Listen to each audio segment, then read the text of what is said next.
Oh, hold on. Let me say it. Let me say it. All right, ready? Hold on. I am action.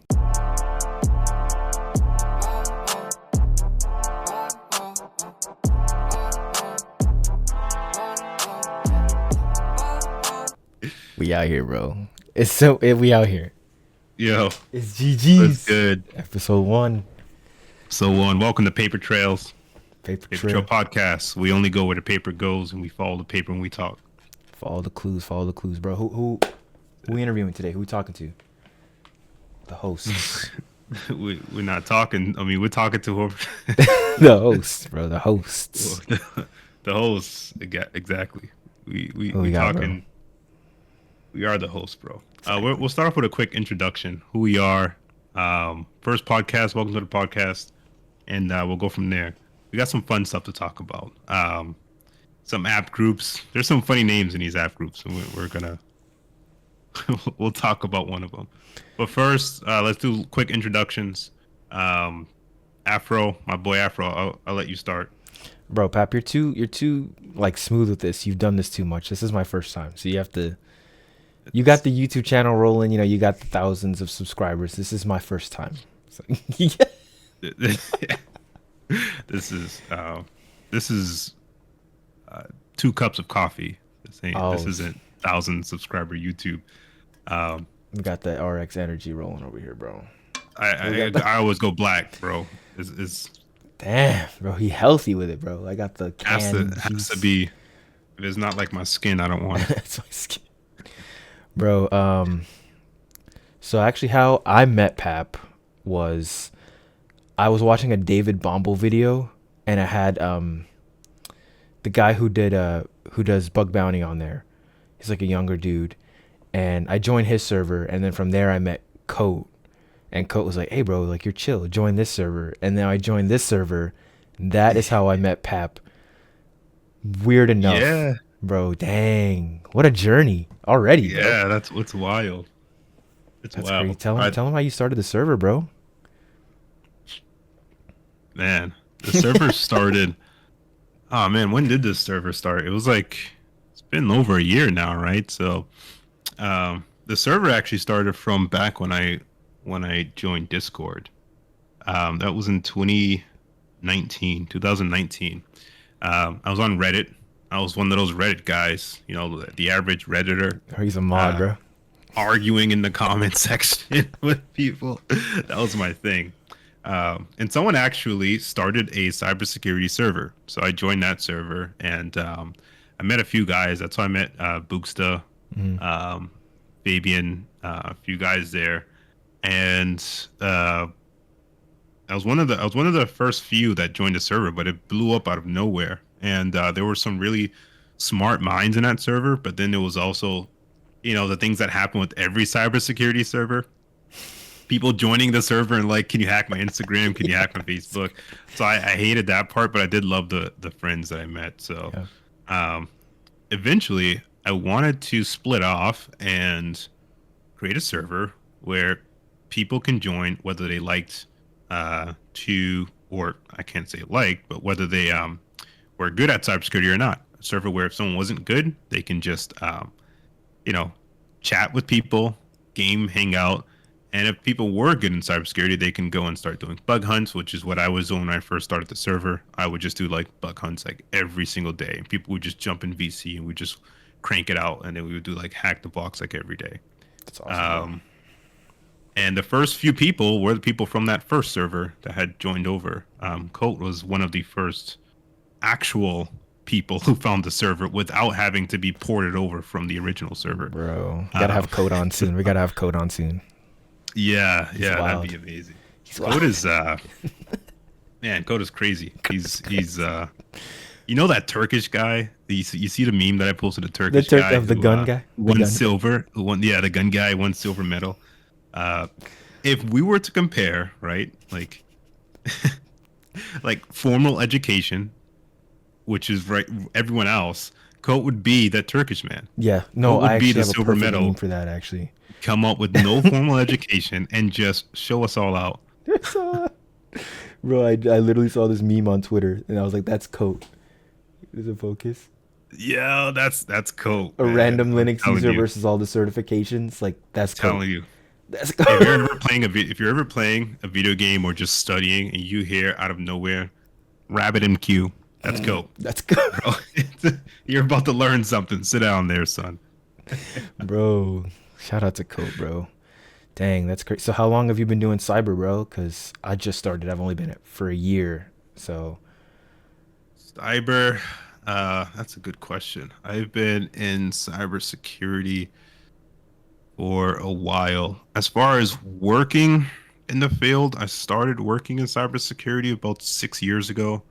Um, as far as like doing cybersecurity, I think my actual cybersecurity journey started around 2014 or 2015. dang. Um, yeah, it was I was rolling around in mud until like 2000, maybe 2009 or 2010, and then from there I started to get into computers, but I Hmm. didn't really get serious about it until about 2014. And so at that point, 2014, I was more so studying like help desk related things. Hmm. I was on a website called Cybrary, which was free at the time. I think it's you need a paid subscription now, but it used to be free. And so I would study a lot, learn a lot about printers. For some reason, I don't know. I learned how to troubleshoot printers, um, and then learned a lot about things like network file shares, and then basic like Windows troubleshooting, like Hmm. if you're if the user has like an Outlook email and uh, their profile's like corrupted, like going through the steps on how to rebuild their profile for emails and things like that. So my first job in IT was help desk. That was Nice. what I had studied, and I didn't start getting serious about cybersecurity until about 2017, and that's in 2018 is when I started to transition. Um, but even before that, while I was, an IT guy, I was also working in hotels. So I was like kind of dueling things Yeah. there. I was like at the front desk by day, and then by night, I was like Hacker in man, the bro. server In the rooms. dark room and Not typing even away on the hacker, man. I keyboard. was more like, how can I help you? How Bro. can I fix your computer? I was, yeah, I was, I was just the IT guy as well. So Nice, it was bro. fun. So 1 year, man. How to, 1 year. to tell us Jeez. about you? What's your story? Bro. How'd you get in? Bro, as a kid, like I always loved computers. I would hack iPods for my classmates. And I'd go home with like stacks of iPods like this high to jailbreak them. Bro. That was my introduction. Um, but I was never good at math, so I was always steered away from IT and computers and pursuing that in school. So I was like, how do I get through school doing the least amount of math? That was my goal. And I kind of just hit my breaking point. I was working at as a physical therapist, like assistant, and I was like, I hate this, bro. I hate this so much. So I jumped back in IT and just did all the math classes. But like once I had that fire to just sit down and do it, it was easy. Yeah. Yeah. Yeah, it's usually like that.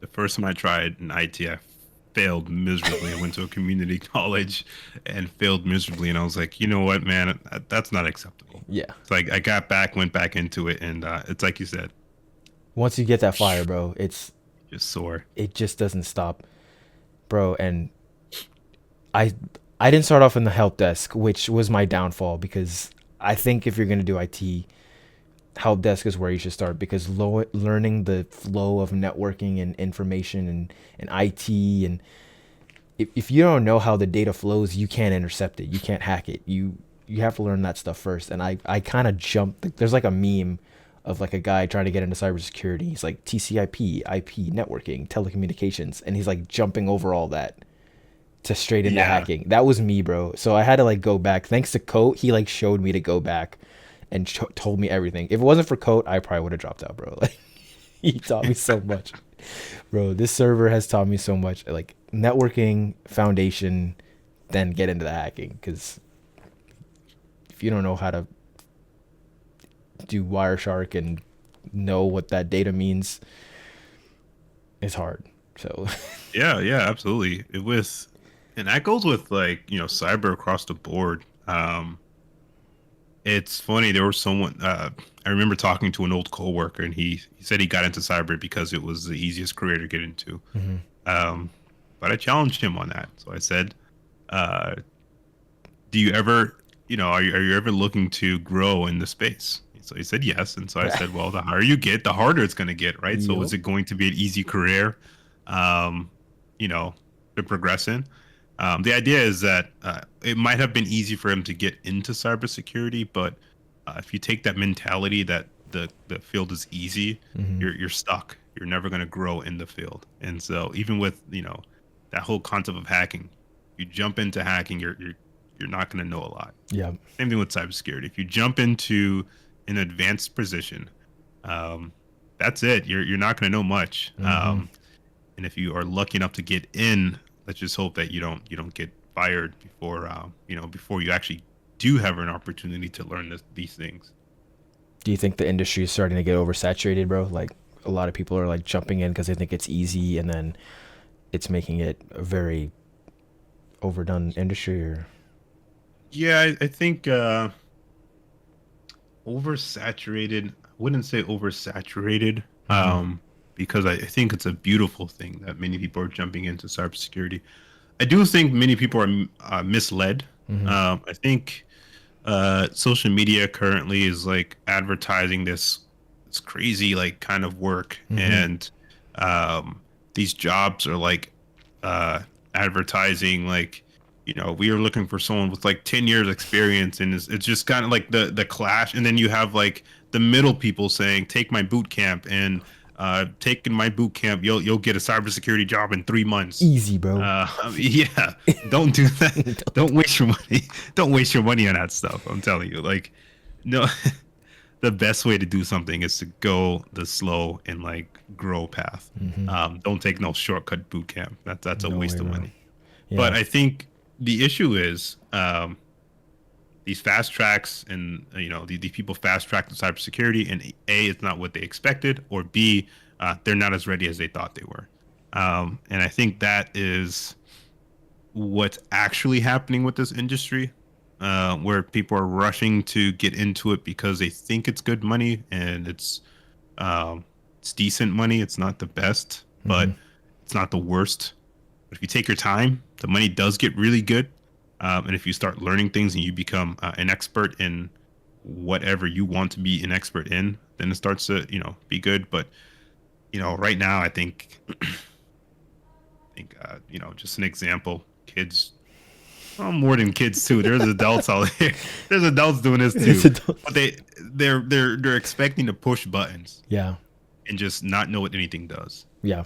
Right? Like uh uh if I went to a person who works into cybersecurity now, and I said, uh, I want to apply Diffie-Hellman to this VPN tunnel. So like let's say we need to create an IPsec tunnel, and Hmm. IPsec uses Diffie-Hellman for the IKE key exchange, the key exchange for the IKE tunnels, which is IKE version, we'll say version 2 here. Um, if I told someone, and just for simplicity, what I'm basically saying is the VPN tunnel basically encrypts data, Right. and that encrypted data needs to have some kind of key to decrypt the data. That's really it. So we can use Diffie-Hellman, which is like encryption, and also can manage the key thing that can help us to decrypt. If I ask the one to apply Diffie-Hellman to that VPN tunnel, they're quick to push a button, Right. and that's it. They just That's go. just go. Now, right, and the issue there is, right. So when you actually think about it, IPsec as a VPN solution has things called Diffie-Hellman groups, right? And so Diffie-Hellman groups range from like 1 to, I think it was like 19 or something like that, if I'm remembering. And depending on a group, either you have a really small key size and you can encrypt and decrypt really fast, Hmm. or you have a really big key size and you can encrypt and decrypt really slow. Now, on one end, you can encrypt, decrypt really fast, but you can probably get hacked faster because uh, if someone were to try to crack that algorithm. It would be easier to crack because there's a smaller key size. Mm-hmm. On the other hand, it's a lot stronger to crack because there's a much bigger key size. However, your data is going to be slower going back and forth. Right. So that's going to bottleneck, especially with like networks. So you need to find somewhere sweet in the middle. And if you're not someone who actually studied that, you're going to push a button. You're going to either get bottlenecked or you're not going to know that you're actually insecure. Right. And many people aren't really that I know of in my network haven't really taken time to consider things like that. Now there are people in the community already who have taken the low and slow game, Mm-hmm. and those people actually are. I mean, there's some guys that are like run circles around me, way smarter than me, or like, they know the exact speeds of these Diffie-Hellman groups. And they know exactly what speed will be more optimal for our environment. Those are the guys I applaud because they took the time to sit down and actually learn the material instead of just learning how to push a button. You just turned a whole bunch of people off cybersecurity talking about Diffie-Hellmans because even I don't even know what that is, bro. That's above me, or I'm not even there yet. I'll probably make a video on that soon. Yeah. And unfortunately, I had to, as part of like a school assignment, we had to manually like encrypt and decrypt data with like Diffie-Hellman. We also had to do it with RSA, and because I was put through that torture, I'm gonna make a video to put others through that same torture. The torture. Oh my god, bro. The torture of Diffie-Hellman. I learned something new today already. It's only been like 10 minutes, 15 minutes, because I've never even heard of that. So Diffie-Hellman? Diffie-Hellman. Have you heard of TLS? Yes. TLS Yes. 1.3 uses Diffie-Hellman. Okay. Well, I mean, I guess if it supports Diffie-Hellman, you can select. Usually it's selected, but it's not the only encryption that it can support. The worst part about it for me is like I hate reading. Like I like Hack the Box, but if I'm not doing something, I don't learn it. So when I'm reading all that stuff on Hack the Box and then it's like, okay, here's the next module. I'm like, dude, I haven't done it. I have to do it to learn it. Especially for cyber. Yeah. Absolutely. Actually, there was I was like bug hunting on Starbucks, and there was they were using like a load balancer, like a AWS load balancer, and I wanted to try to figure out if I could, find a bug here. And I was the same way. I was reading about it. I was reading documentation. I've used load balancers from like a cyber engineer perspective, not really from like a hacker perspective. But documents didn't do it, so I had to actually sign up for AWS, deploy, waste a few bucks because it cost me some money. But I had to use it myself in order to figure out how it worked, and I was able to find a bug there. Yeah, I did my first ever AWS. I spun up an instance to, as if you were like an admin. It was like an assignment I had to do if you were an admin for like a networking company, and I had to go in and make all the settings and all the adjustments and use weird programs in Windows that I didn't even know existed. So that was interesting. Yeah, AWS is my favorite. Actually, I've been working in AWS for years, so I love it. But really, yeah. So what is there? There's Amazon, AWS, and then there's what? Does Google have one? I sound like an idiot. It's like an idiot. Google has one. Who else has one? Google Cloud Platform, I think it is GCP. And then Microsoft. There's Microsoft. They have Azure. Azure. Yeah. There's more, right? So like Oracle has their own cloud service. IBM has their own cloud service. There are a lot of cloud services out there. The most common are usually like Amazon, AWS, Azure, and GCP. But there's probably, I don't know, who knows? There probably might be in the hundreds at this point. I don't know, man. There's like one new that pops up every day. Dude, I would love to go to like a server farm and just see it. Just, oh man, I imagine how loud it is. Can you imagine like all the fans and the bro? Man, like just the server room alone is like Loud, loud, like a cat screaming, multiple cats screaming in your ear. Imagine how these like data centers are. bro. Golly. So we've been all over the place. Introductions, origins, what we like and what we don't like. Anything else you could think of before we try to Um, center this back? yes, I'm recovering from COVID, so if my voice sounds like like a COVID voice, then that's because it's COVID. A COVID voice. You would you wouldn't know that because this is the first podcast, but just know that. Poor Pap got the COVID, bro. Yeah. Damn. Yeah, that's sad. All right, so we're gonna jump into some MITRE advanced persistent threat groups. Um, there are a lot. Well, one, there are a lot of groups out Mm-hmm. there. I think I don't know if it's MITRE that does this or if it's CrowdStrike themselves, or maybe it's a mixture of both. Mm-hmm. But whenever an advanced persistent threat is identified, they give them these weird names, Okay. and I, I don't know why. There's like Putter Panda. It's like it sounds like a cute name, man. Like if I met them, right, who wouldn't want to give them a hug? You know what I mean? What? Like, hey, with a name like that, I can't feel bad. No, they're good guys, Um, bro. yeah, but this one is Orangeworm. I Right? like it. I I ju- like we it. just, why did we even pick this one? It just sounds like a funny name. I don't know. Can you explain what CVE stands for? Like, if you haven't figured this out, Pap is a smart one. I'm kind of like the newbie here, so I'll be the audience. I'll Oh, be you're saying what everyone's thinking, and then Pap will explain. putting me on blast. CVE is like common. I'm just picking a wild guess. Vulnerability. Common vulnerability. Something. We can Google this. We can go. I can tell you what a CVE is. Let's see. CVE meaning stands for Common vulnerability and vulnerability exposures. exposures. There we go. That exposure part I actually never really knew. I Yeah. knew it was common vulnerabilities. Uh, so yeah, it's pretty much just CVEs are basically just like a way to identify common vulnerabilities. Mm-hmm. It's like there's like an index Mm-hmm. that is, or I would say a glossary, not an index. It's like a glossary that is like hosted by, well, we'll say several websites.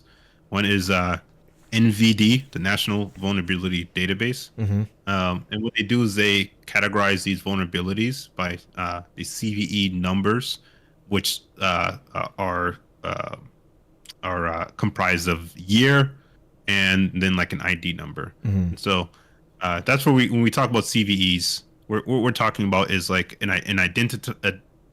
identification number for these vulnerabilities that are stored in this kind of glossary.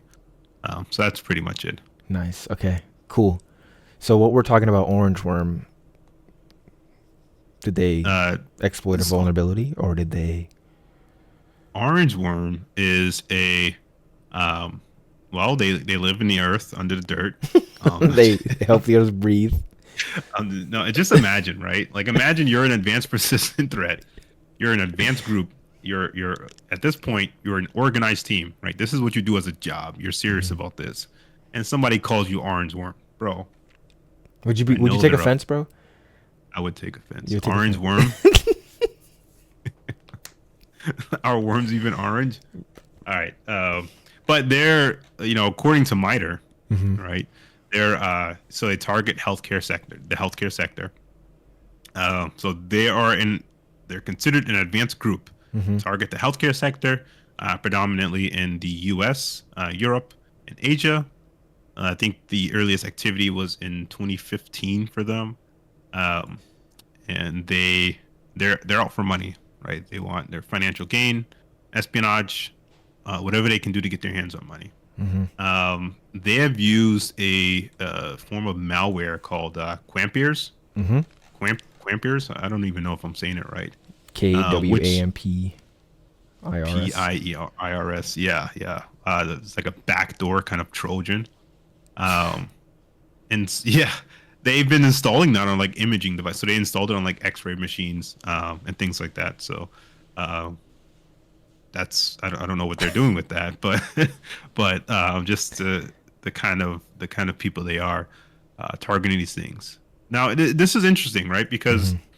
although it's not really talked about, healthcare, when we talk about cybersecurity in healthcare, it's not about securing data as like enterprises, where enterprises like focus on, I need to protect my data. This is proprietary to this company. Let me protect that.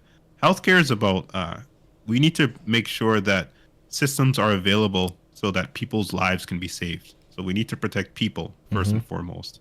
And so if you're installing a backdoor Trojan on an X-ray machine, it's not at this point, it's no longer about, is my data secure? It's about, uh, can this person use this Trojan to shut down critical systems or render them useless or unavailable, and thus costing the lives of patients, which are humans.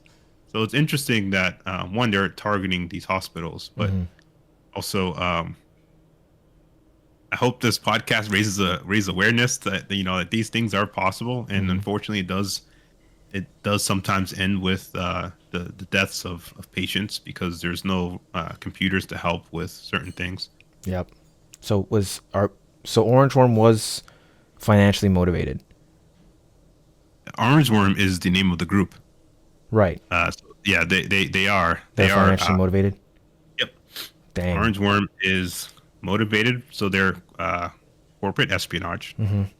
right? So they just want money, They just want that corporate money. money. Yep, they want that corporate money.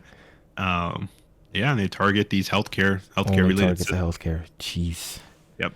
They focus on two things. They focus on web based attacks. So, well, for their C2 Mm-hmm. um, beacon, or it's not really a beacon, but their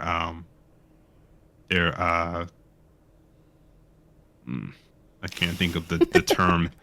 The term that I'm thinking of is not really on Oh, my that head. that But COVID brain. yeah, exactly.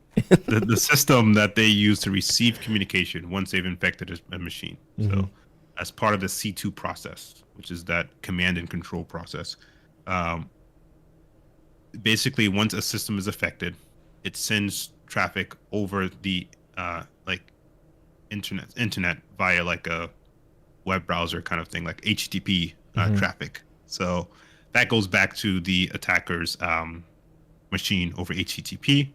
Um, and that's what has been predominantly identified as. So there's no other communication protocol they've used for that. And then the other thing is they have notably attacked Windows SMB shares. Mm. So that's another thing to keep in mind.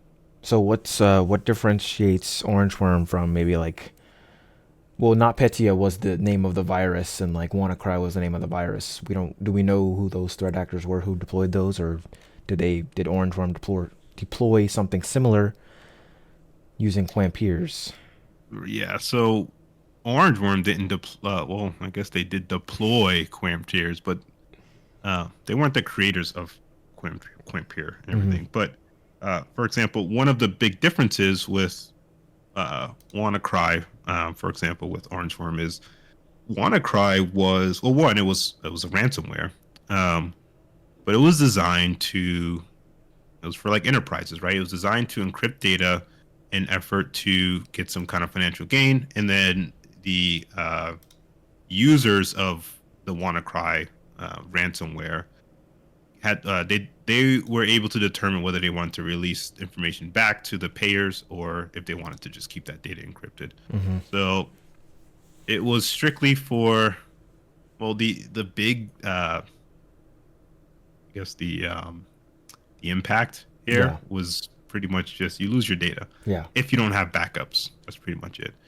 Here with a backdoor Trojan. So the nature of a Trojan is not like a ransomware where ransomware is really noisy. Mm-hmm. The nature of Trojan, at least if it's well done, is usually stealthy, Yeah. right? Like Trojans hide as legitimate applications, meaning no, a screen's not going to jump out in your face and say, "Give me money now," or we'll do this. Here's the README No, text file. Right. That means they now have information going back and forth. So at any point, they're in your system. Mm-hmm. They can now start thinking about, okay, how can we strategically get money in any way possible? So they don't have to just start going haywire and just like blasting every screen with encrypted data. They can wait until, the hospital is at its most critical moment or most Mm-hmm. vulnerable moment and then strike. Imagine being on a surgery table and then, um, these people send a screenshot of the patient to a hospital administrator and says, "If you don't pay me $10,000 now, all the systems get shut off on the surgery table." And Oh this my patient's god, dude. like, in the middle of surgery. Dude, just kill Like, me, bro. Just would end would me. you pay? Right? Would you pay, or Wake the patient up. would you Hey, take bro. the bluff? Hey, bro. Right? And at that point, it's more than likely you're gonna pay. Yeah. Yeah. That critical moment. Oh my god, you have no choice. Right. And so that's the nature of like these backdoor Trojans. They're more deadly than ransomware. Where, Mm-hmm. to be honest, ransomware you can, especially if your data is in the cloud, you can take a snapshot in the cloud, which is like a point in time, Mm-hmm. almost like a backup, but it's like point in time. And if you get ransomware, just jump back in time to DDoS right when you back. weren't ransomware. That's it. So I guess Dang. that's one of the big differences there. That is Um, crazy, bro. They're the yeah, jokers of the internet, bro. They just want to watch it burn, fam. yeah. I guess money is that important. I've never, I would never understand it, but Bro. it is. Um, yeah, but it looks like this tool doesn't. They don't. This group doesn't actually create their own tools. They Yeah. just use Use tools that are somebody already else. out there. Do you know who like makes these tools? Like, are Oh, these like some nation state actors or these can be from NSA? many places. Shadow Definitely not brokers? NSA. If Shadow anything, brokers. if anything, it'd be like CIA. Yeah. Oh god. No, but these are like, I don't know, man. They're all over the place. It's like some of it could be like government funded and Mhm. government inspired. Some Mhm. of it could be just a kid in his mother's basement, bored. Some of it could be an organized group. They come from any and everywhere. Mhm. And like, for example, the "I love you" virus back in like the early 2000s, Mhm. right? Like that was over in the Philippines, right? It was just some kid who just was Bored bored and and decided to just make a virus. are most what's the most common language viruses are written in? Like C, C++, Python? Is there a common one or is it just doesn't matter? I'm not sure if it. I wouldn't. I would. I mean, Python. Python was built on C, so it would be easier. It would be probably more efficient to write it in C Mhm. than Python. But I don't think I don't think it matters too much. I've reversed a few pieces of malware, Mhm. and when I loaded the sample into a debugger, Mhm. most of it was saying that it was compiled in C. Mhm. So most of the malware I've seen has been C specifically, but I don't know if it matters too much. I'm not a developer. Yeah, Don't that don't quote developer. me on this stuff. Don't quote me on this stuff. I'm not a developer, and there are probably some developers that are gonna watch this one day and say this guy's dumb. Bro, we got to get a developer on then. Well, yeah, Bro, like on SpongeBob. Oh, brother, this guy stinks. that's me, bro. Yeah, Bro. Jesus Christ. imagine. But I think the interesting thing is about these apps is that some of them are actually government backed, Mhm. and I find that interesting because governments that try to stop these malware are the ones who actually help build these malware. Create the So malware. Like the yeah, shadow brokers. That is like so crazy to me. Oh my god. Have you heard about the shadow brokers? no, this is tell me What? about it. Dude, I listen to a lot of Dark Knight Diaries. Basically, the shadow brokers, they like, I want to say it was NSA that they hacked in and like took a bunch of tools and put it up for sale on their website, and no one believed them. So they're like, all right, well, we're just going to release them. Yeah. And a bunch of NSA tools are just like out there. That's a short summary. Like, go listen to the full podcast, obviously, but that's like in short what happened. And then from that, a bunch of different different tools that they use were used in different crimes and stuff like that. It's crazy to think about. Yeah.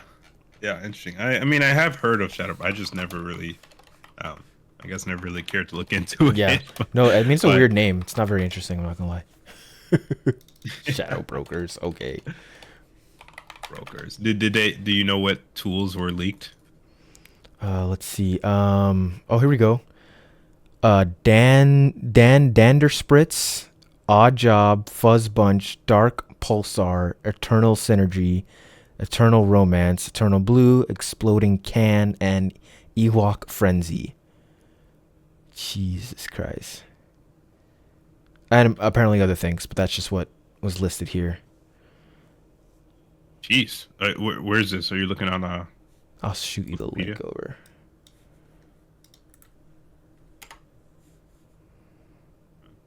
The interesting that Eternal. When was Eternal Blue leaked?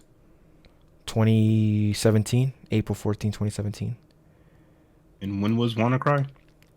WannaCry was. It was 2017. It was 2017. I was there. But Was? Oh yeah, it was. I forget what.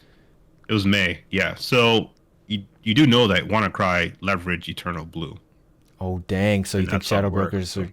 We're probably like bro. If you If listen you to think the about it, yeah. podcast, So I you mean, know. I never. I mean, of course, at the time, I was like still, kind of. I was more help desk trying to jump in, switch over to the security world. So Mhm. WannaCry was big for me, but it wasn't like, me breaking my back over things. Yeah, Um, you and I experienced it didn't look firsthand. into it as I experienced it from the help desk side of things, from the I can't access my files kind of things. Please hold. Please hold, Yeah. bro.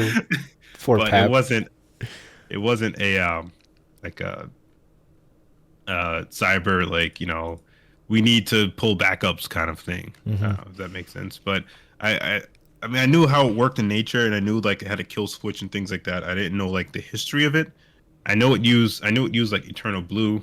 Um, but now that I'm actually seeing this and seeing that Eternal Blue was leaked Hmm. in April of 2017, and then WannaCry happened in May of 2017, and WannaCry leveraged Eternal Blue, in order to, um, uh, what do you call it? Uh, this is COVID brain. This is what COVID brain does to you. This is what it does to you. So Eternal Blue utilized SMB on Hmm. Windows, right, to infect these Windows computers. So that's how WannaCry was able to infect so many computers, via Eternal Blue. Um, and just saying that, this connection it Hmm. just brought up was pretty interesting. Shadow brokers were the Shadow ones brokers. who caused WannaCry. That's crazy. Like low key, like Yeah. had a part in it. That's crazy. Yep. I guess if we listened to the actual podcast, we maybe wouldn't sound so dumb right now. But Yeah, and see, this is I need to actually do more history on I things. mean, so your expertise isn't really like ransomware and like hackers, and your expertise would be more. My expertise, Yeah. What's your focus? Like, what is your favorite part of cyber? I'm security engineering. Mm-hmm. I think will be my expertise. I mean, when it comes to like what I am the best in, probably like cloud systems, Mm-hmm.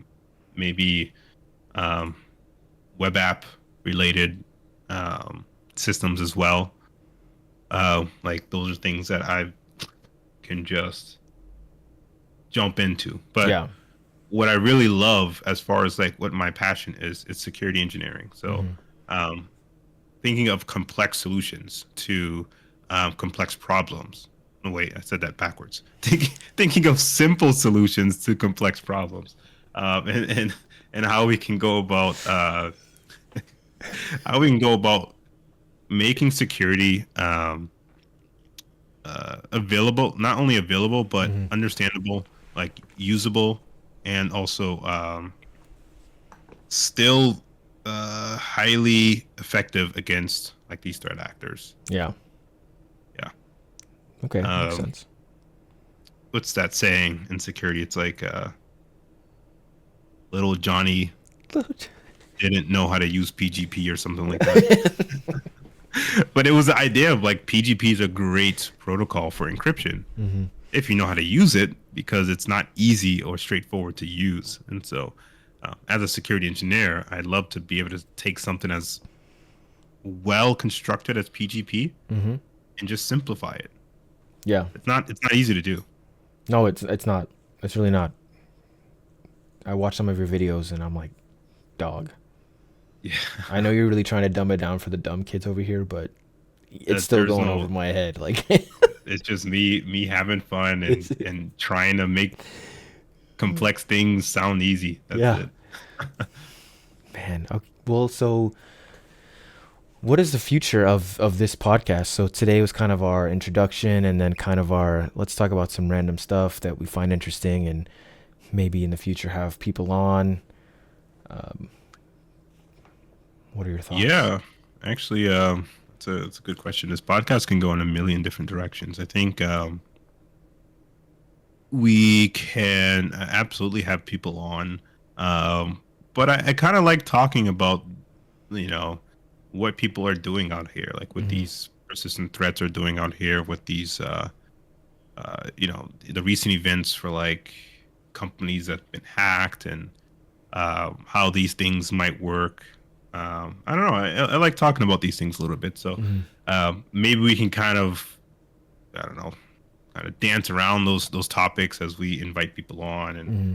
and even get perspectives. Maybe get someone's story on what was happening. When you were working in cybersecurity in 2017 and WannaCry hit. What were you It's doing? so And hard, and bro. uh, you know it'd be pretty fun to hear someone tell their side of the story, and Yeah, absolutely. how they screamed. Yeah, I think this definitely it also helps you kind of have a more unstructured kind of talking point compared to your normal YouTube videos where it's very structured. You know what you're talking about. You know how you're gonna do it. You know how you're gonna edit it. Whereas here you can kind of just let it all kind of flow. So it's more flowy. You can get all your thoughts out. You don't have to stick to some kind of format. Yeah, What do you yeah, think it's of true. that? I It's true. Letting it flow, I think, is a lot easier Hmm. than in my YouTube videos. Uh, I like the idea of just being able to talk about things from experience Hmm. instead of having to like do like a million. I do like a million takes of my videos sometimes. It's not Make it the so flowing is perfect. a lot easier. Like this is a lot easier than just like staring into a camera. So Hmm. this is where it's at. This is where it's at. It brings a good medium. I appreciate you sharing your knowledge because I'm always on the seek for knowledge, man. And I feel like a lot of other people starting off in cybersecurity just don't know where to start, don't know who to ask, don't know what to do. So Pap helped me in my journey. Join the server. He'll help you in yours. A bunch of people will help you in yours if you join that server. Yeah. Or you can just watch me play games when my brain's fried. So Bro, that's what we do a lot of. We play a lot of games. oh yeah. A lot of people in my college person and like in my day to day when they go to school for cyber, they do it like as we were saying at the beginning because they think it's going to be an easy transition to the workforce, and then they graduate and then nobody will hire them because they didn't do they all of their resumes and degrees look the same. Whereas somebody who's really into it, they've gone above and beyond. They've done the extra stuff. So it's all about the extra stuff. I think when it comes to cyber, you can't just do the basics because. Yeah, absolutely. I Last thing I'll say is I interviewed a gentleman just last week, Mhm. and it was for network security. And I asked, well, not me, but one of the gentlemen I was interviewing with, my colleague, he asked a question of what's the difference between implicit and explicit deny policies when it comes to firewall. Mm-hmm. Um, and the person, claimed to have been a network security specialist, have like, schooling, the right certifications, everything, and they didn't know how to answer the question. So it just shows that it's hard. It's hard now. Like, cool, you have the degree, you have the certification, but are you really putting in work out there? Mm-hmm. What are you doing? Yeah, And it's absolutely. it's hard to kind of differentiate that until you actually get and talk to someone face to face. So I do agree with that. Everyone has the same credentials on paper, it seems, but Yeah, just get out there and do it. that's the most important thing. Absolutely. You got to sit down, do it, do the boring stuff that no one wants to do, the hard stuff that no one wants to do, and then you'll stand out. You'll stand out for sure. And that's the main thing here is because you got to stand out. That's why I said it's saturated. That's why I think it's saturated. He doesn't think so, but I think so. You think you gotta stand out? Absolutely. Uh, I wouldn't say you. Well, yes, you do to an extent. You do. I wouldn't if I were interviewing someone, I wouldn't say they necessarily have to stand out. They just need to answer the basic questions. Mm-hmm. That's it. Like if you tell me, uh, I've used Amazon AWS. Well, Amazon A. That's AWS. The A in AWS It stands for stands for Amazon. Amazon. So if they're like, I've used AWS for like 10 years. I am an expert in AWS, and then I say, oh, great. Like, you want to monitor network traffic. Where do you go? Mm-hmm. You're like, oh, I don't know. I don't know. It's like, well, yeah, my camera just died, I Oh think. God, we've lost Pap. I guess But that's a perfect transition to the ending. perfect transition. But the point I was making is, yeah, well, I mean, you aren't, if you've used it for 10 years, then what were you doing for those 10 years? If you didn't know how to just look at basic traffic. So that was my point. It's just like, I would just look for someone who's able to answer the basic questions. If Right. they claim to be an expert, if they do not claim to be an expert, I actually am more forgiving. Mm-hmm. Yeah, if they're coming in with like a glass half empty kind of mentality of Ye- wanting to learn. Right. If someone came in and said, "Hey, I'm not an expert. I want to learn. I'm passionate." I would take the interview in a different direction of seeing Mm-hmm. how passionate they really are. But if they Yeah. said, I have 10 years in this field. All right, well, now you're considered an expert to me, and I'm going to ask you questions that even I might not know, but I won't tell you that I won't know that. You just need to answer the question. Can't dance your way around that one. We don't have really a closing for this. This is our first take, our first attempt, so I don't really know what to say. um, of course, we got that closing. Close it out, bro. Paper trail, Paper trail. where Afro and Pat Hey, read from the paper and walk on the trail, follow the trail, bro. follow the trail. Bro. We've hit the end, and we'll be back another day. We're back. Thanks for listening. Shout out to Pap. Shout out to education. Shout out to God. Uh, it's GG's around here, bro. GG's. It's GG's. GG's. All right, bro. Peace.